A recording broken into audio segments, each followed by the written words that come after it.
ఈ పుస్తకాలు తీసుకుపోయి మధ్యాహ్నం నుంచి సాయంత్రం వరకు మళ్ళీ తిరిగేసి కూడా చదివినాం అధ్యక్ష.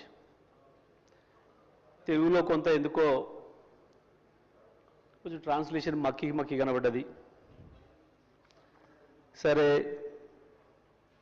ఇంగ్లీష్లో కూడా చూద్దామని అది కూడా చూసిన అధ్యక్ష.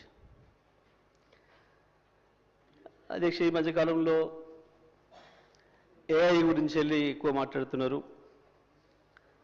సరే ఆ ఏఐ ఏం చేస్తుంది, ప్రపంచాన్ని మూస్తుందా తెలుస్తుందా తర్వాత విషయం, దాని మీద వేరు వేరు అభిప్రాయాలు ఉన్నాయి. కానీ ఇది కేవలం ఆ ఏఐ ద్వారా దాన్ని ఉపయోగించి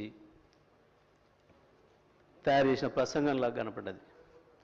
ఏదో చాట్ జీపీటీ అని చెప్పి దాన్ని వాడి మనకేం కావాలో చెప్తే అదే తయారు చేస్తుంది అని చెప్పి మనం ఏదైతే వింటున్నామో బహుశా దాన్ని వాడి తయారు చేసిరేమో అని చెప్పి